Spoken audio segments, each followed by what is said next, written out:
So, yesterday afternoon, Chancellor of the Exchequer Rachel Reeves took to her feet and laid out in pretty stark terms the depth of the nation's financial black hole and what she intends to do about it. Now, if you managed to miss the details of it all, we did do a podcast on it last night. You can find that over on our YouTube channel.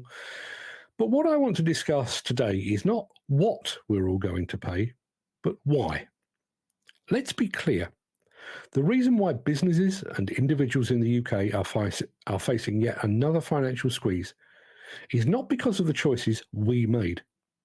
It's not because we mismanaged our household budgets or ran our businesses irresponsibly. No, the burden we're feeling now is not of our own making. It's the result of years of fiscal irresponsibility and poor management by those in power. A costly legacy that we are now expected to cover. When we see hikes in taxes, cuts in services, and a tightening of the financial noose, it's not because we failed. It's not because we caused a shortfall in trade or because our businesses lacked the initiative to grow. Many of us have worked harder than ever just to keep our heads above water. We've been forced to adapt and innovate, striving to make things work in an increasingly hostile economic environment. The increases in taxation, the financial penalties imposed on businesses and individuals alike, are essentially a forced bailout. But not for us. It's a bailout for the policymakers and administrators who let the nation's finances drift. It's a bailout for those who promised sound economic stewardship but delivered instability and a growing deficit. Now, when there should be accountability and reform, they're doubling down on squeezing the very people who are keeping the economy afloat. Regardless of who is in government, we see the same cycle repeated over and over again.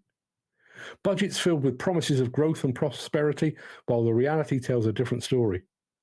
Small businesses, the backbone of our economy, are being bled dry with added taxes and levies. And individuals are carrying the weight of new costs that erode their ability to save, invest, or even make ends meet. And the irony? The supposed architects of our prosperity are now the ones driving us further into hardship. These financial penalties and tax increases are not strategies for growth. They're emergency patches on a sinking ship. We're told that sacrifices need to be made, that it's time for fiscal responsibility. But where was this responsibility when policies were enacted without regard for their long-term consequences? Where was this foresight when the debt piled up, or when economic strategies were guided more by short-term wins than by the sustainable health of our economy?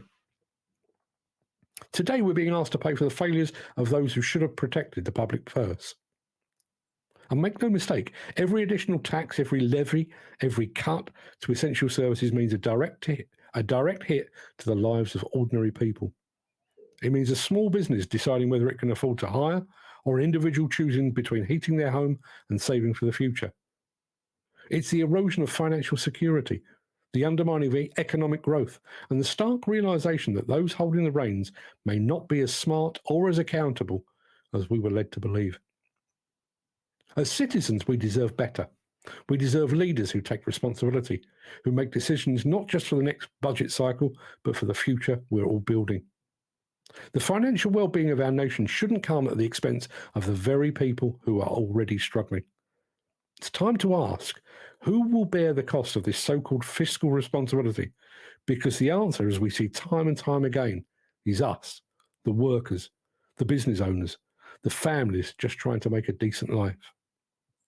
So yeah, we are worse off today, but it's not because of our actions. It's because those that we entrusted with our nation's finances have chosen to lean on us to cover their mistakes. And until we demand true accountability and leadership that understands the stakes for every citizen, we will continue to be the ones footing the bill.